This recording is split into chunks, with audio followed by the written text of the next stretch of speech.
Donc, ce soir, vous êtes conviés par le collectif Tenir Bon, donc un collectif ouvert à toutes et à tous, qui, avec le soutien de Presto à gauche et les nouveaux cahiers du socialisme, s'est formé en cette période de crise pour tenter de tenir bon, soit de rester critique vis-à-vis des enjeux actuels tout en valorisant les expériences et solutions alternatives. Donc, il y a 2 initiatives qui ont été créées simultanément par ce collectif. Donc, cette mini-série de discussions et d'échanges web qu'on démarre ce soir, qu'on a appelé « Pour ne pas perdre la tête au temps du coronavirus », et également un bulletin hebdomadaire en ligne appelé « Tenir bon ». Donc, moi, je suis Jasmine Garolindsay et je vais être l'animatrice, modératrice pour cette première expérience avec vous. Comme je l'ai dit, on vous demande d'être indulgent. C'est la première fois qu'on utilise ces outils-là. Donc, on espère que ça va être un échange fructueux. Donc, pour cette première séance, on va faire le point sur la situation du système de santé, mise à mal pendant bien des décennies par des politiques néolibérales, donc visant la privatisation, le démantèlement des structures publiques. On a 3 invités d'une grande qualité ce soir avec nous. On a Amir Kadir, ancien co-porte-parole de Québec solidaire, physicien de formation et médecin spécialiste en microbiologie, infectiologie. Donc, qui va nous parler du manque de préparation du Québec, du Canada pour faire face à ce défi, ainsi que les pistes de solutions pour l'avenir. On a aussi Anne Plourde, chercheuse à l'IRIS et docteur en sciences politiques, spécialiste des politiques de santé. Anne va se demander pourquoi le capitalisme nous empêche d'avoir un système de santé qui nous permettrait de mieux faire face à une crise comme celle de la COVID-19. Et finalement, Sol Zanetti, député de QS dans la circonscription de Jean Lesage, qui va nous parler de propositions de sortie de crise structurantes et de l'importance d'un Pharma Québec. Donc, j'invite Amir Kadir à prendre la parole pour ces 7 minutes d'intervention. D'accord. Alors, bon, vivement les solutions qui vont venir bientôt et les interrogations sur le système qui nous empêche donc d'avoir un système de santé qui puisse faire face de manière adéquate à ce genre de crise épidémique et pandémique, des crises donc, sanitaires. D'abord, un petit état des lieux quand même du Québec. Je crois que ce ne serait pas approprié de ne pas dire quelque chose sur la formidable mobilisation à tous les échelons de nos citoyens et le dévouement particulier de personnel médical, pas toujours, disons, soutenu par le niveau qu'on aurait souhaité de support logistique, notamment en matière d'équipement de protection individuelle, ce qu'on appelle les EPI, les équipements pour se protéger face aux dangers que présente la contagion. Mais je vois souvent de l'inquiétude, comme pour emprunter l'expression d'une dirigeante syndicale, la peur au fond des yeux, mais le courage au cœur, nos infirmières, nos préposés, les employés de soutien, d'entretien ménager, on oublie ceux-là. Quand une zone est contaminée, c'est eux qui vont pour nettoyer. Alors, tous ces gens à divers échelons, puis je nomme ceux qui sont en bas de l'échelle parce que bon, on a tendance trop souvent à les oublier, à ne penser qu'aux médecins et aux infirmières, mais tous ces gens-là ont montré vraiment un niveau de dévouement incroyable. Quand je vois ce qu'il y a ici, je n'ose même pas croire ce que ça représente, ce que des médecins, des infirmières et du personnel ont fait en Italie. Aujourd'hui, on a appris qu'il y a eu plus de 100 membres de personnel médical qui sont morts en Italie des suites de cette... Bon. Et heureusement qu'il y a ces gens-là pour compenser l'absence de préparation, l'insouciance des autorités publiques. Heureusement qu'il y a notre monde pour s'organiser, pour donner des idées, pour, disons, quand même adéquatement répondre sur le plan mobilisation de l'opinion publique face à une épidémie qui, à tout égard, est vraiment disruptive de nos vies, sauf pour son aspect alarme sur tout ce qui est à caractère global. Quand on pense tout ce qui est à caractère global, on pense aussi à la crise climatique, qui est une autre forme de crise biologique. On a cette petite crise cette énorme crise globale due à un petit virus. Donc, c'est une crise microbiologique, c'est une pandémie microbienne, mais on a vraiment aussi d'autres risques biologiques macro, qui est qui est la perturbation climatique déjà en place, les dérèglements qui s'en viennent, une espèce de pandémie globale, mais une pandémie climatique. Ceci étant dit, là, ce que je voulais dire et apporter à votre attention, ça a en partie été, disons, divulgué au cours de la dernière semaine, notamment en France, par une enquête de Mediapart, sur le fait qu'au lendemain du SRAS, hein, on se rappellera, 2002-2003, il y a eu une première épidémie à caractère pandémique qui heureusement a été contenue à temps, qui a frappé l'Asie, mais qui a frappé aussi, après la Corée et la Chine, c'est le Canada qui a été un des pays les plus touchés. Donc, il y a eu l'épidémie du SRAS, l'OMS et les experts en santé publique au niveau international ont développé les éléments d'une réponse pour d'autres menaces à venir, et l'OMS a fait des recommandations qui, dans les années qui ont suivi dans l'immédiat, en 2004-2005, a eu une réception relativement adéquate. C'est-à-dire que beaucoup de pays, notamment les pays asiatiques, se sont très bien préparés. De sorte que lorsqu'il y a eu l'influenza, le H1N1 un peu plus tard, lorsqu'il y a eu le MERS, un autre coronavirus qui a frappé en 2012-2014 et qui est toujours un peu endémique dans les pays au Moyen-Orient et qui a touché aussi la Corée, ces pays-là avaient un niveau de préparation qui consistait en leur réponse adéquate à l'appel de l'OMS de se préparer. Qu'est-ce que ça veut dire? Ça veut dire de développer des capacités d'analyse, d'avoir les réactifs, de stocker petit à petit des équipements pour que leur personnel ne soit pas en danger et que leur public puisse avoir recours à un diagnostic à temps et à de l'équipement pour le soin et à des traitements éventuellement. Tout ça était déjà contenu dans les appels de l'OMS au milieu des années 2000.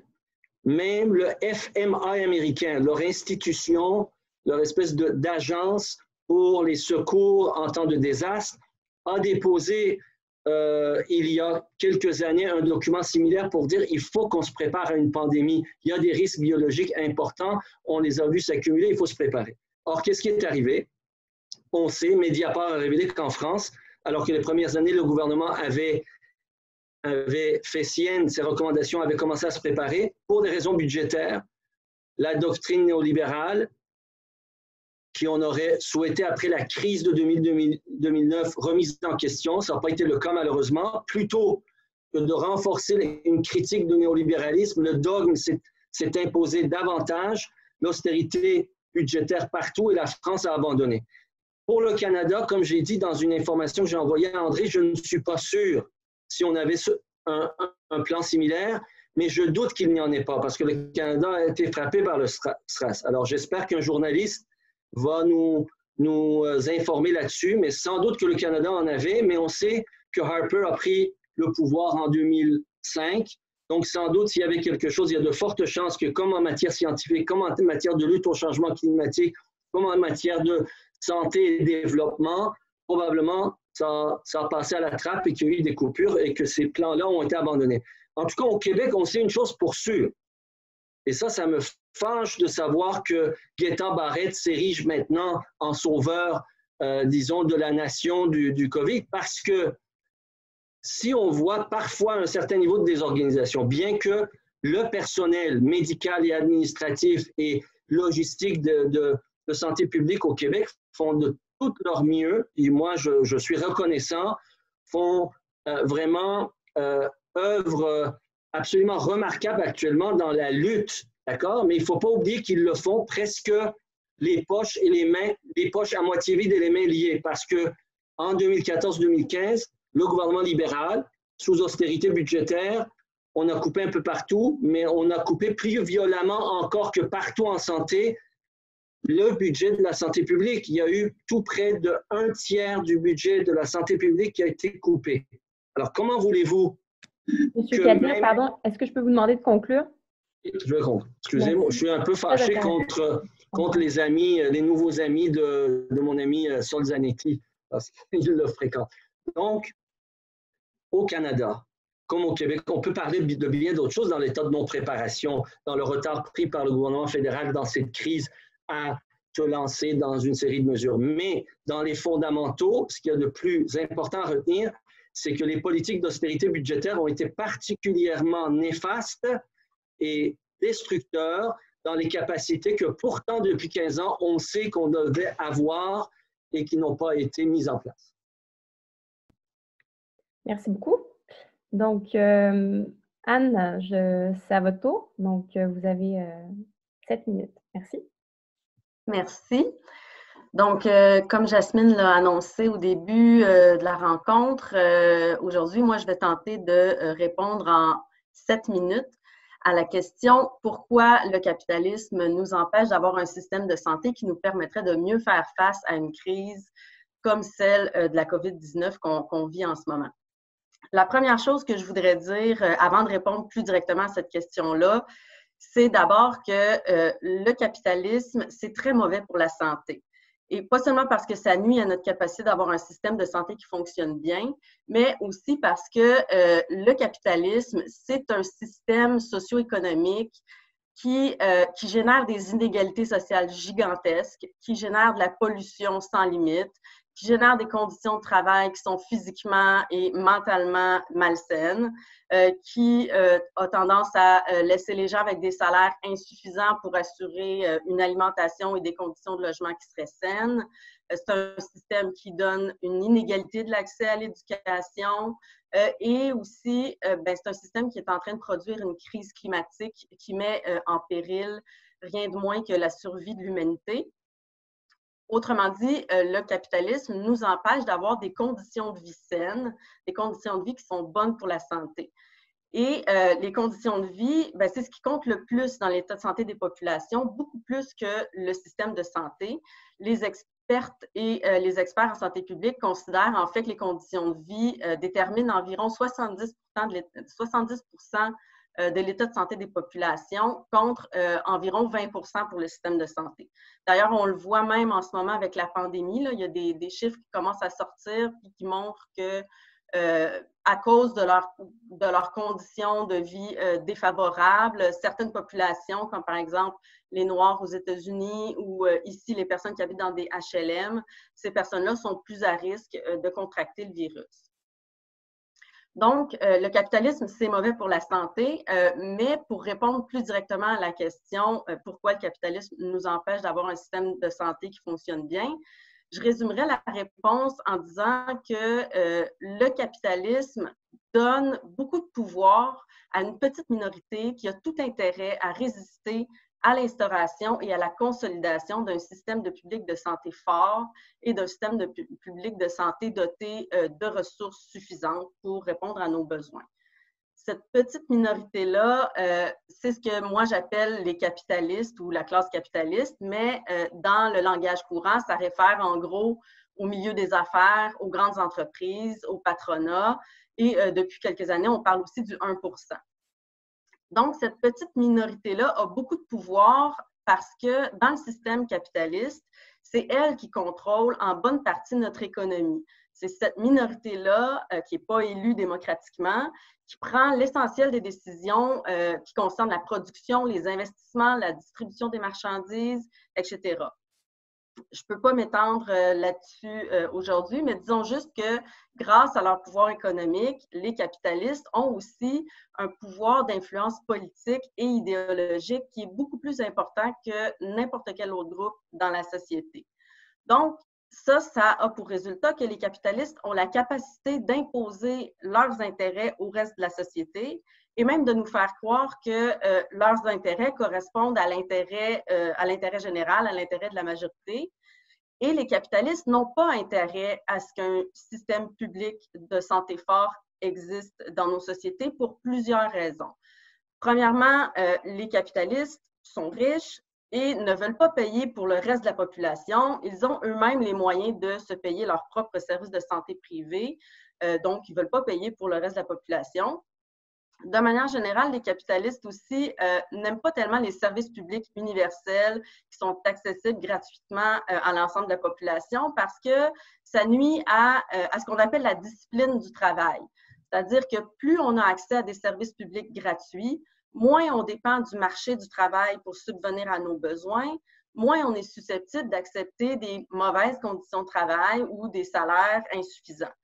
Par exemple, les capitalistes vont de loin préférer payer eux-mêmes des assurances santé à leurs employés plutôt que de financer par l'impôt un système public de santé parce que si les employés sont assurés par le biais de leur emploi, bien, ça oblige les employés à rester au service des employeurs et ça favorise la discipline du travail. Et finalement, du point de vue des capitalistes, les services publics ont aussi le gros défaut d'éliminer des occasions d'affaires importantes. Si la santé et les services sociaux sont offerts gratuitement par l'État, on ne peut pas faire de profit en vendant ces services-là, à moins qu'on réussisse, évidemment, à réduire l'accessibilité et la qualité des services publics suffisamment pour que les gens soient forcés d'avoir recours au privé. Concrètement, au Québec, tout ça, ça s'est traduit par le fait que depuis la création du système public de santé et de services sociaux au début des années 70, le milieu des affaires québécois a toujours fait pression sur tous les gouvernements pour réduire les dépenses dans le système public de santé et pour reprivatiser et remarchandiser le plus possible les services publics de santé. Les capitalistes du Québec ont aussi fait beaucoup de pression contre le droit de grève, contre les hausses salariales et contre l'amélioration des conditions de travail des employés du secteur public. Une des raisons importantes pour ça, c'est que le patronat a toujours eu peur que, avec raison d'ailleurs, que l'amélioration des salaires et des conditions de travail dans le secteur public, ça alimente les revendications et la combativité des travailleuses et des travailleurs du secteur privé. Et puisque le système capitaliste donne aux capitalistes un pouvoir important qui leur donne la capacité d'imposer leurs intérêts, les gouvernements peuvent difficilement faire fi de ces pressions-là qui ont été récurrentes et systématiques dans les dernières décennies. Et ça, c'est vrai, peu importe le parti au pouvoir. Le résultat de tout ça, c'est que depuis sa création en 1971, le système public de santé et de services sociaux québécois a été confronté de manière récurrente à des coupures et à des périodes d'austérité qui ont réduit l'accès et la qualité des services. Il a été confronté aussi à une privatisation des services plus ou moins ouverte selon les époques, ce qui a aussi réduit l'accès aux services. Et ça a aussi conduit à une dégradation des conditions de travail au sein du réseau qui a provoqué des pénuries chroniques de personnel. Et là, aujourd'hui, on se retrouve à faire face à une crise sanitaire sans précédent et on doit gérer cette crise-là avec un système de santé qui est en fait lui-même en crise. Monsieur Kadir a parlé de la réforme Barrette. Pour l'anecdote, je préciserai que lors de la commission parlementaire chargée d'étudier cette réforme-là, dont on connaît aujourd'hui les conséquences catastrophiques, la seule organisation ou presque à se positionner en faveur de la réforme, ça a été la Fédération des chambres de commerce du Québec, et ce n'est pas pour rien. Donc, pour terminer, je dirais que la leçon à tirer de tout ça pour l'avenir, c'est que si on veut construire une société qui nous offre des conditions de vie saines, si on veut un système de santé qui est capable de répondre pleinement à nos besoins et qui est capable de faire face à une crise comme celle qu'on vit présentement, y compris la crise climatique, il va falloir sortir du capitalisme. Super, merci. Merci infiniment, Anne. Je passe directement la parole à Sol. Oui, merci beaucoup. Très inspirant. Les deux premières présentations, merci. Je vais essayer d'aborder un angle différent. Disons, quel est le rôle d'un parti politique dans une conjoncture de crise comme celle-là? Et en fait, de quoi, OK, la question de départ, en fait, c'est de quoi cette crise-là est-elle l'opportunité ou l'occasion? Parce que une crise, si on prend l'étymologie grecque du mot crise, là, ça vient du verbe krinein qui veut dire choisir. Alors, la crise, on peut dire la crise, c'est terrible, c'est toujours souvent accompagné de grandes souffrances, mais c'est en même temps positif, c'est-à-dire que c'est l'opportunité d'un choix. Et dans une période de crise comme celle que traverse la planète presque entièrement, mais aussi le Québec, on voit, ça révèle des choses. Donc, la crise révèle des vulnérabilités, puis elle fait prendre conscience bien des gens des intérêts collectifs qui sont mal servis à cause d'entre les mains de qui on les a laissés. Bon, la formulation est un petit peu là, difficile, je m'en excuse, mais je pense que, à Québec solidaire, puis un parti politique de gauche doit, dans ces occasions-là, dans ces crises-là, contribuer, disons, à faire prendre conscience, je pense, des vulnérabilités du système au moment où elles sont disons, étalées au grand jour, où elles sont évidentes, les vulnérabilités, au moment où ce n'est pas juste des théories universitaires, les vulnérabilités, mais que ça se manifeste dans la vie concrète des gens. Les gens voient ce qui manque, ils voient qu'il manque de masques, ils voient qu'il manque de lits, ils se font annuler des chirurgies parce qu'on libère des lits en prévision de recevoir davantage de malades de la COVID-19. Alors, il y a des conséquences extrêmement concrètes en ce moment pour beaucoup plus de monde que d'habitude de ce que ça donne quand tu n'investis pas assez en santé et quand tu privatises la santé. C'est beaucoup plus clair pour tout le monde. Et la question, par exemple, des organismes communautaires, pour un parti de gauche, c'est clair, on sait à quel point, quand on voit ça de près, à quel point les organismes communautaires sont la base fondamentale du tissu social québécois. Mais lorsqu'on est en période de crise, ça paraît encore plus. Et leur sous-financement paraît encore plus parce que là, il y en a plein qui perdent du financement parce qu'il y en a un tel qui se finançait avec un bingo qui peut pas opérer, il y a un tel qui se finançait avec la location de telle chose, ça ne peut pas marcher. Donc là, ils perdent leur capacité même de donner ces services-là et c'est là qu'on réalise leur sous-financement chronique et le sous-financement du système en santé et les failles et aussi les injustices qui découlent du fait qu'on a privatisé beaucoup d'aspects du système de santé. Et quand ces choses-là deviennent manifestes pour tout le monde, il faut proposer des solutions qui sont structurantes et qui vont vraiment pas juste dire on va faire un programme avec tant d'argent pour ces personnes-là, puis tant d'argent pour ces personnes-là, puis là, on va faire telle chose et telle chose, puis on va essayer d'avoir des masques et puis de ne pas se les faire voler par le pays voisin. Au lieu de faire ça, il faut proposer des choses qui font en sorte que ces vulnérabilités-là, en cas d'une prochaine crise, elles ne seront pas là. Et j'ai pas énormément de temps, sauf que j'ai assez de temps pour parler d'un exemple de ce que je veux dire là. Et cet exemple-là, c'est une revendication et une proposition historique de Québec solidaire et aussi d'Amir qui est là avec nous. C'est la constitution de Pharma-Québec. Alors, Pharma-Québec, c'est une société d'État. Ce sera une société d'État, disons, si on parle au futur, qui aura pour but, son rôle, disons, est amené à évoluer aussi avec le temps, mais a pour but essentiellement d'assurer l'autosuffisance du Québec en matière de médicaments, ça inclut les vaccins, fournitures médicales, pour faire en sorte que notre l'approvisionnement à ce qui est nécessaire au système de santé pour fonctionner, elle ne dépend pas de compagnies dont l'objectif principal est d'accroître leur capital. Parce que ça, c'est problématique.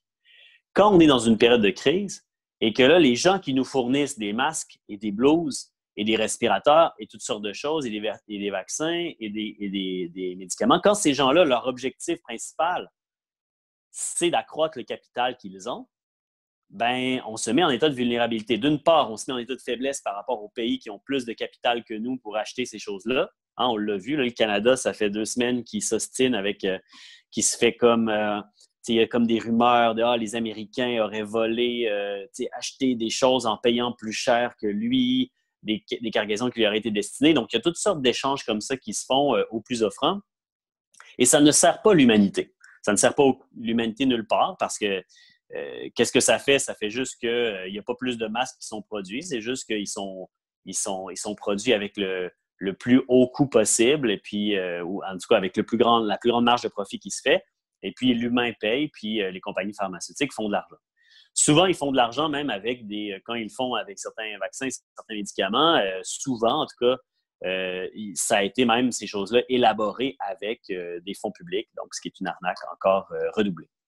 Mais là, donc, ce qu'on réalise au Québec, c'est qu'on est très, très vulnérable. Pourquoi? Parce que, effectivement, je ne veux pas répéter ce qu'Amir a dit, puis Anne aussi, bien, on a désinvesti, on a coupé énormément dans la santé publique, et donc, on a un réseau où il y avait déjà une pénurie de préposés aux bénéficiaires. Imaginez ce que c'est aujourd'hui. Il y avait déjà, pas juste les préposés, mais aussi les infirmières, puis tout le personnel soignant vraiment du système de santé, des taux de congés maladie là, historiques. Là, il y a une surcharge de travail. Ça fait des années qu'on demande ça. Ça fait au moins 1 an qu'il y a des sérieuses demandes qui sont prises au sérieux. En tout cas, là, je pense que ça va être... On a l'impression que c'était pris au sérieux, puis là, moins maintenant, là, mais de projets ratios pour diminuer la tâche des gens sur le plancher. On était déjà en crise et là, c'est encore pire. Donc, on s'est rendu vulnérable. Et là, si on veut sortir de cette crise-là, bien, il faut qu'on coupe des vulnérabilités qu'on a, c'est-à-dire qu'on y apporte des solutions. Puis une de celles-là, ça serait Pharma-Québec. C'est-à-dire que le matériel de santé, par exemple, l'approvisionnement en médicaments, puis aussi peut-être la recherche, ce soit assuré par le public de façon à ce que ça serve l'intérêt général, de façon à ce que ces choses-là ne servent pas juste à accroître le capital de certaines compagnies, mais qui servent vraiment ce à quoi ça devrait servir toute production, c'est-à-dire l'humain et ses besoins physiques et autres. On a eu plusieurs questions écrites, dont 2 adressées à Anne. Je vais vous les lire, Anne, puis si vous pouvez nous répondre peut-être en 5 minutes également. Donc, sans changer la fiscalité de façon drastique, la reconstruction va être la charge des couches moyennes et populaires. Qui va rembourser les milliards? Comment répartir de façon équitable le coût de la crise? Donc, ça, c'est de Salsita 1, 2, 3, 4. Et il y a également une autre question de Caroline Jacquet. Comment est-ce que la classe capitaliste essaie actuellement de profiter de la crise? Donc, Anne, on vous laisse 5 minutes pour répondre à ces 2 questions. Merci. Oui, merci. Pour la première question, ben, en fait, la réponse est dans la question. C'est-à-dire que clairement, la façon la plus efficace de ne pas faire porter le poids de cette crise-là aux classes populaires et moyennes, ben, c'est de revoir la fiscalité de fond en comble pour forcer le 1% à payer sa juste part, ce qu'elle ne fait pas depuis des décennies. En fait, là, il y a vraiment eu une érosion de l'impôt payé par les plus riches et par les grandes entreprises et par les banques. Et ça a plombé énormément les budgets de tous les gouvernements un peu partout dans le monde. On peut penser aussi à la problématique très grave des paradis fiscaux qui empirent la situation. Donc, c'est clair que ça, c'est une avenue incontournable, à mon avis, pour que cette crise-là ne repose pas principalement sur les classes populaires et moyennes. Pour ce qui est de qui profite de la crise, en fait, déjà, là, on voit, ben, il y a clairement les pharmaceutiques puis l'industrie biomédicale. Je pense que c'est ceux qui fournissent le matériel médical et tout ça. Eux, ils vont faire beaucoup d'argent dans le contexte actuel, surtout qu'ils peuvent jouer les pays les uns contre les autres pour augmenter leurs profits, vendre à gros prix un matériel qui est vital pour les populations en ce moment, en fait. Donc, il y a ça. Et il y a aussi, ben, comme ça a été théorisé notamment par Naomi Klein, on sait que les situations de crise comme celle qu'on vit présentement, c'est des situations où les classes dominantes vont profiter de la crise, en fait, pour faire passer des réformes qui vont dans le sens de leurs intérêts pendant que les gens sont occupés ailleurs à regarder ce qui est en train de se passer. Ben, par la bande, on va profiter de la crise pour faire reculer les acquis sociaux. Puis là, on a des exemples qui commencent déjà à se dessiner ici au Québec, puis d'ailleurs dans le reste du Canada. Dans le contexte de la crise du coronavirus, on a ouvert la possibilité à la télémédecine, ce qui n'est pas nécessairement une mauvaise chose en soi, c'est-à-dire de pouvoir faire des consultations médicales à distance, par téléphone ou par vidéoconférence. Le problème, c'est que là, il y a des entreprises privées qui sont en train d'utiliser des brèches pour faire de l'argent avec ça en développant des applications qui permettent de mettre en contact des médecins avec des patients. J'ai justement lu un article tantôt d'une compagnie qui est en train d'implanter ça ici au Québec. Là. Ça fait à peine quelques semaines que le gouvernement a permis la télémédecine, puis on est déjà en train d'essayer d'exploiter ça. Et c'est quelque chose qui se fait déjà depuis quelques temps dans le reste du Canada. Donc ça, c'est un exemple, de situation où les capitalistes vont profiter de la crise pour...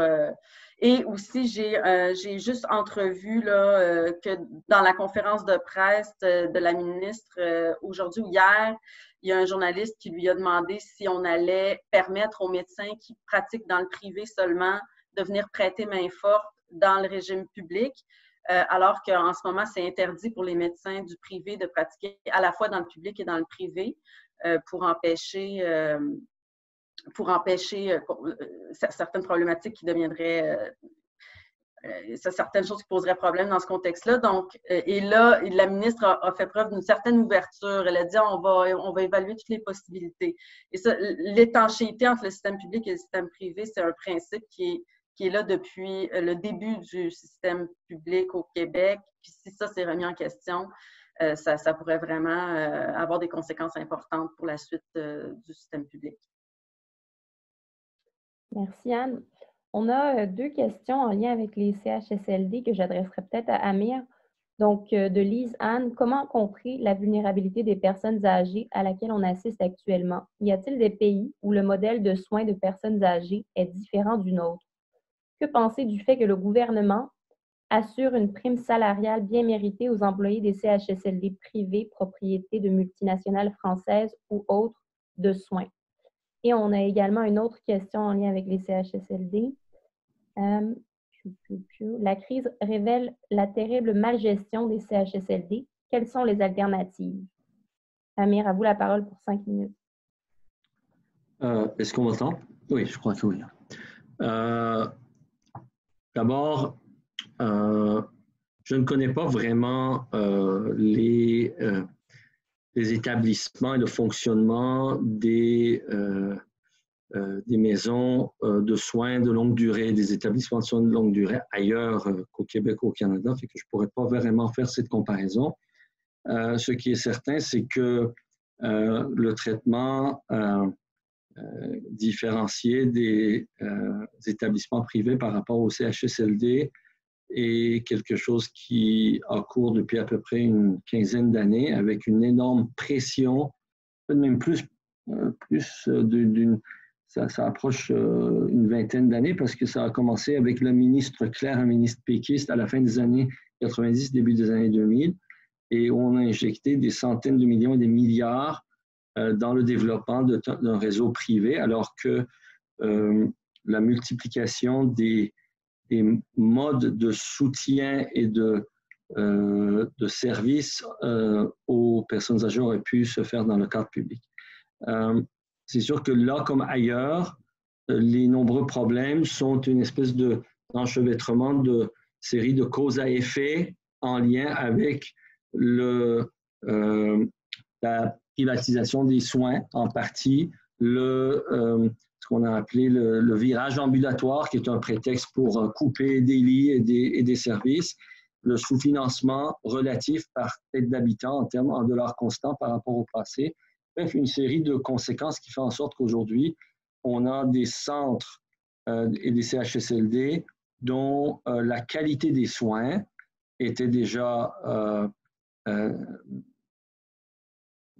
relativement problématique pour toutes les raisons que Sol a abordées, par exemple en termes de ratio, en termes d'équipement, en termes d'espace, etc. Et une crise comme le coronavirus fait jaillir tous les problèmes et envenimer ces problèmes-là, y ajouter un élément de tension et de problèmes supplémentaires. J'ai oublié la troisième question, je m'excuse. Donc, qu'est-ce que la crise révèle de la terrible malgestion des CHSLD? Quelles sont les alternatives? L'alternative serait d'abord d'investir, garder une fraction de ce qu'on vient de dépenser et d'engager comme dépense dans la gestion de cette crise. Si on avait été plus prévoyant, aurait pu être dépensé pour le système de santé. C'est sûr, c'est plus facile de le dire maintenant qu'avant, mais ça nous apprend une leçon très claire, c'est qu'une gestion publique plus bienveillante, dotant le réseau de suffisamment de personnel, puis aussi de multiplier le type d'offres, parce que quand on parle de CHSLD, on pense surtout à des établissements assez sombres ou sordides parfois, où on s'occupe uniquement des personnes qui ont de graves problèmes et qui ont des troubles neurocognitifs. Donc, ça dresse un portrait relativement sombre. Alors qu'on peut concevoir toute une série d'offres publiques de soins, de services, de logements à divers niveaux, dépendamment du niveau d'indépendance et d'autonomie des personnes qui arrivent à une étape où ils ont besoin d'un peu de soutien dans les activités de vie quotidienne, etc. Toute offre qui n'existe pas à l'échelle qu'on souhaite avoir. Et c'est sûr que s'il y a gestion publique, il y a aussi vraisemblablement, si on tire les bonnes leçons de la crise qui vient d'arriver, une gestion appropriée des procédures à mettre en place lorsqu'il y a une crise endémique et épidémique comme ça, de ne pas répéter les erreurs qu'on a commises jusqu'à. Merci. Question de mon cru, là.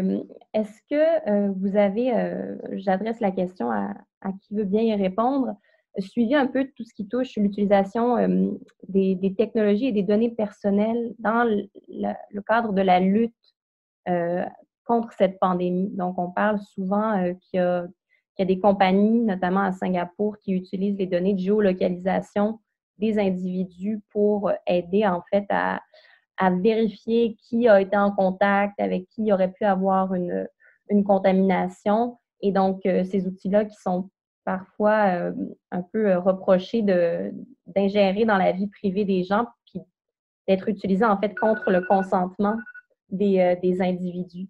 Donc, je ne sais pas, peut-être Sol, est-ce que toi, tu aurais un avis sur cette question?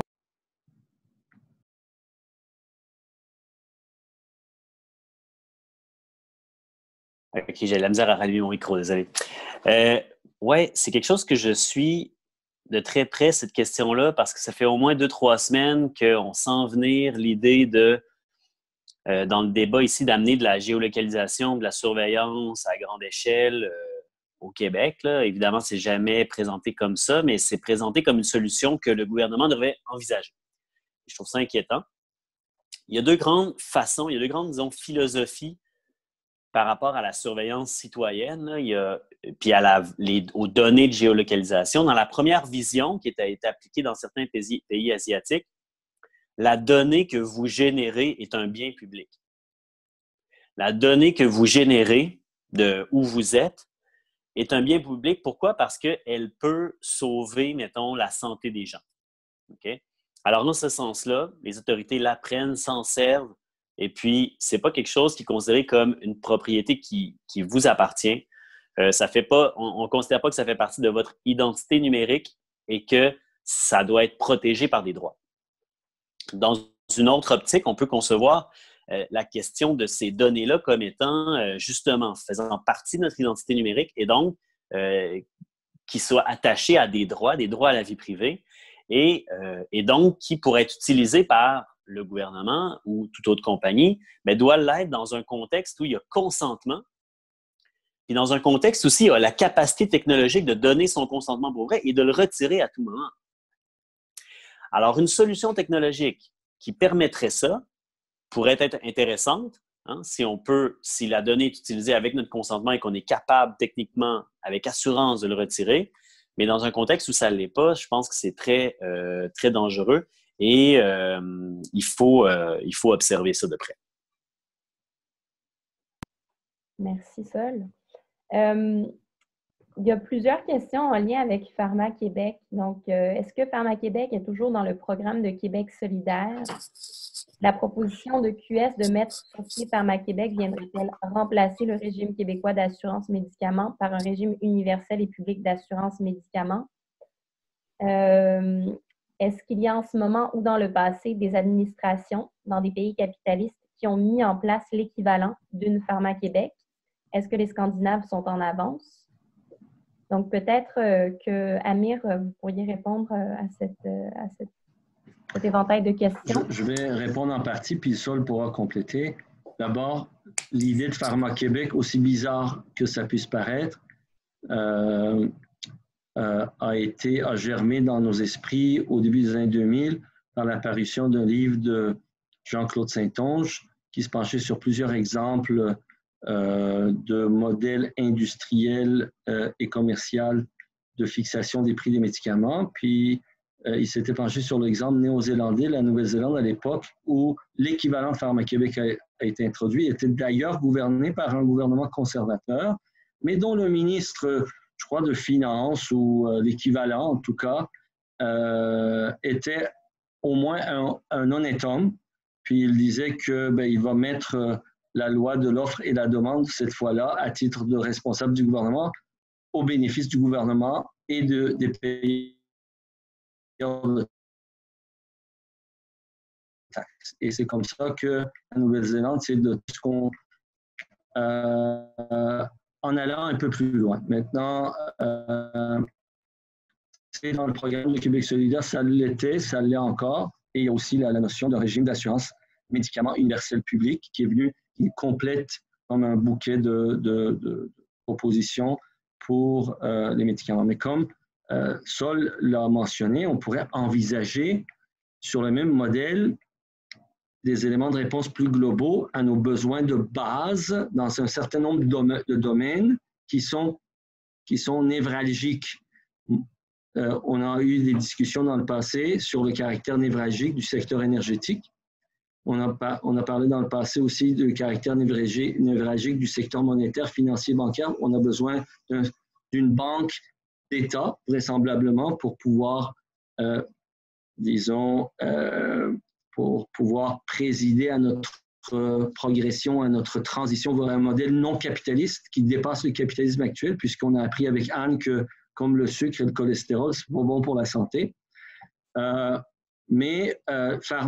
Dans un premier temps, on pourrait aussi penser que dans d'autres domaines de production manufacturière, ça pourrait nous permettre d'avoir enfin un minimum de souveraineté économique. Et moi, j'appellerais ça de l'éco-souveraineté parce que, en même temps, tout ce qui est production locale, tout ce qu'on pourrait produire localement éviterait le transport intercontinental sur des dizaines de milliers de kilomètres, de milliards de tonnes de marchandises qui sont autant de sources de pollution de gaz à effet de serre. Donc, disons que c'est une conjonction de facteurs qui rend très pertinent qu'on puisse aborder sur la place publique que Québec solidaire ouvre sur le modèle de Pharma Québec, d'autres types de production locale à contrôle public. Ce n'est pas nécessairement étatique tout le temps, ça peut être dans l'ordre de l'économie sociale, un peu comme le chantier de l'économie sociale. Pensons au chantier de l'économie sociale qui regroupe des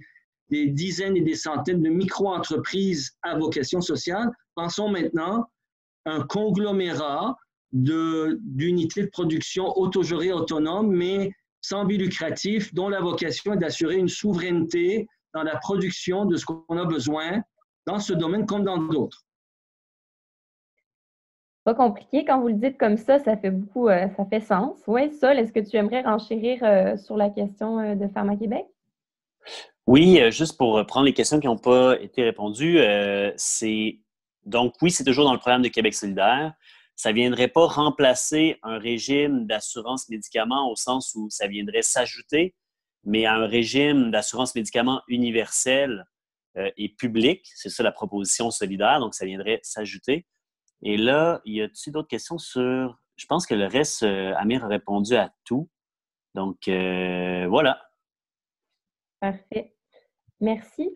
Donc, le temps file. Dernière question pour Anne. Il y en a quelques-unes qui se sont glissées, là, qui, je crois, pourraient être pertinentes pour vous. Monique Voisine nous écrit « Si les capitalistes profitent de la crise pour attaquer nos acquis sociaux, comment pouvons-nous, nous aussi, en profiter pour faire avancer nos revendications pour améliorer tangiblement le système de santé au Québec? » Également, est-ce que de fermer les bourses permettrait de ne pas faire profiter aux plus riches Est-ce que de fermer les bourses permettrait de ne pas faire profiter aux plus riches cette crise, de Valérie? Et Gaëtan qui demande « Êtes-vous prêt à travailler gratuitement pour que les biens et services soient gratuits? » Donc, Anne, si vous pourriez nous éclairer sur certaines de ces questions. Je vais peut-être commencer par la dernière question, juste pour dire qu'en fait, je pense qu'il n'y a personne qui... tout le monde sait que les biens et services coûtent de l'argent. Ce qu'on propose, c'est de les financer par le biais de l'impôt, par un impôt progressif qui ferait que les plus riches paieraient plus et les moins riches paieraient moins ou peu pour financer ces services-là. Et si on faisait payer les plus riches à la hauteur de leur capital, réellement, on aurait tout à fait les moyens de payer très bien, beaucoup mieux que maintenant, en fait, tous les travailleurs et les travailleuses qui œuvrent dans ces services publics-là. Donc, on n'a pas besoin de travailler gratuitement pour avoir accès à des services gratuits. Les services sont gratuits parce qu'on les finance par le biais de l'impôt. Ça, c'est pour répondre à la dernière question. Les deux autres questions, je les prendrai peut-être un peu ensemble, puis je ferai un peu du pouce sur ce que Amir disait. En fait, la question des bourses, si on fermait les bourses pour faire payer les riches, en fait, toutes les avenues qu'on peut essayer d'imaginer pour faire payer les riches, en fait, je pense qu'il y a un incontournable, c'est que si on veut que les riches paient leur juste part, la première étape, ça va être de leur retirer ou du moins gruger progressivement ou leur retirer le plus possible le pouvoir économique qui leur donne la capacité d'avoir une telle influence sur la société.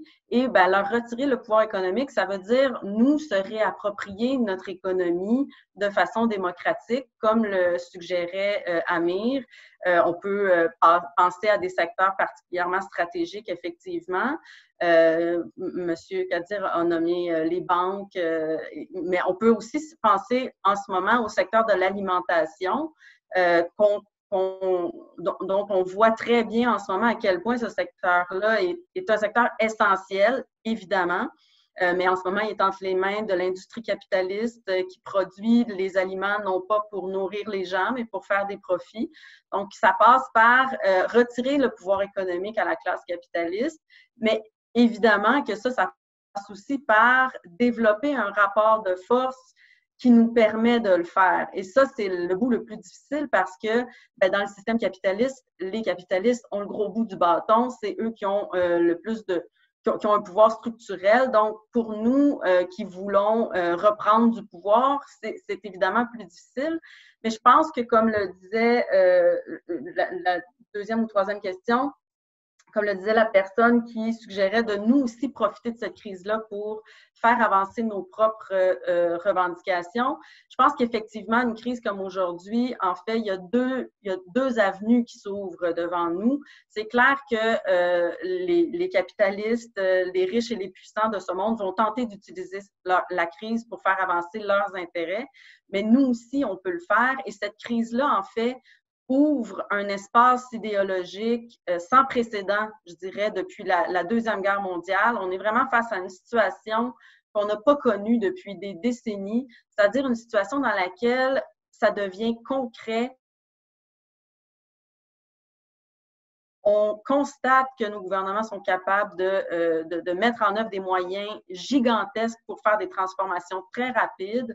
Donc, je pense qu'il y a un espace là, idéologique qui s'ouvre qu'on peut utiliser pour essayer de faire avancer aussi nos intérêts collectifs. Super, si je peux me permettre, juste pour compléter ce qu'a dit Sol et ce qu'a dit Anne dans cette... Anne nous a dit qu'une des raisons pourquoi le capitalisme n'est pas bon pour la santé, c'est que les facteurs d'écart économique et la pauvreté entraîne en soi une série de conséquences sur la santé des gens. Donc, le projet d'un revenu minimum garanti ou un revenu universel dont parlait Sol, qui devient, comme disait Anne, très concret, là, parce que le gouvernement, pour sauver son économie capitaliste, est prêt à investir des milliards de dollars pour soutenir le revenu minimum de tout le monde. Donc, on est capable de le faire pourvu qu'on fasse une réallocation de ressources de manière appropriée. Et moi, je pense que ça ouvre une opportunité pour un parti de gauche comme le nôtre de structurer cette pensée-là dans ce sens-là en disant, ben voilà, ben nous avons des propositions qui permettent de... C'est-à-dire parce que sur le plan opportunité politique, c'est vraiment incroyable le champ que ça ouvre pour toute discussion portant sur des enjeux qui ont souvent été notre marotte, mais qui n'avaient pas de prise sur la réalité parce que ce n'était pas dans le débat. Et là, le revenu minimum garanti, le revenu universel, le revenu citoyen, en fait, ces différentes dénominations et formes, c'est le temps de se l'approprier et de le rappeler. Super, merci. Donc, on arrive à 20 heures. Est-ce que Sol et Anne, vous aimeriez peut-être conclure avec des propos de la fin? Sol, juste un petit dernier propos. Merci pour l'invitation. Je trouve que Amir a vraiment bien conclu. Puis j'adore la phrase « Le capitalisme, c'est vrai pour la santé ». Il me semble que ça ferait un bon titre d'essai, ça. En tout cas. Alors voilà, donc non, mais merci pour l'invitation. Je pense que c'est intéressant. Puis je trouvais ça très enrichissant, moi, d'entendre à la fois les questions, mais aussi les autres présentations. Alors merci beaucoup aux co-conférenciers et conférencières. Oui, ben merci aussi pour l'invitation, pour les échanges. C'était vraiment très intéressant. Peut-être aussi dans une perspective complémentaire à l'idée d'un revenu minimum garanti, je mettrais aussi de l'avant une revendication qui a été portée beaucoup dans les dernières années avec un succès relatif dans certains endroits, c'est-à-dire celui d'une augmentation substantielle du salaire minimum. Qui aurait l'avantage de reconnaître la valeur du travail des personnes qui sont aujourd'hui payées des peanuts pour faire une job qu'on voit à quel point elle est essentielle en ce moment. Donc, ça c'est un chantier qui pourrait être aussi mis de l'avant dans le contexte actuel de manière vigoureuse. Je pense qu'on pourrait même passer de 15 à 20 $ de l'heure sans hésiter pour mettre ça de l'avant. Donc, ça serait mon mot de la fin. Merci beaucoup pour l'invitation. Super. Amir, est-ce que tu aimerais... Je voulais juste vous remercier, toi, Jasmine, André, de nous avoir permis de nous réunir. C'est le fun. Et c'est moins dur pour le physique des vieilles personnes comme moi là, que les réunions qu'on faisait dans des endroits clos. Vivement les nouveaux moyens de se rencontrer. Merci à vous. Puis sachez que donc c'est la première rencontre d'une série qu'on espère organiser, donc sur différentes thématiques. Donc, pour vous garder au jus, vous pouvez aller voir le site soit des Nouveaux Cahiers du socialisme ou de Presse-toi à gauche. On va afficher les prochains webinaires. Puis également, une chose qui, malheureusement, il n'y a pas eu un volet très interactif aujourd'hui. On va essayer de rendre ça un peu plus interactif dans les prochaines sessions. Donc, pour que ce soit plus un dialogue, puis qu'on ne soit pas derrière nos ordinateurs à absorber de l'information un peu passivement, mais plutôt des acteurs de la discussion aussi. Donc voilà, André, je ne sais pas si tu voulais quelques mots de la fin, toi aussi. Bien, on est très content de la participation. Merci d'avoir été là à nos panélistes. C'est une première expérience. On était un peu nerveux, mais franchement, on est super contents. Alors, merci et à la prochaine. Donc, bonne soirée à tout le monde. À la prochaine. Au revoir.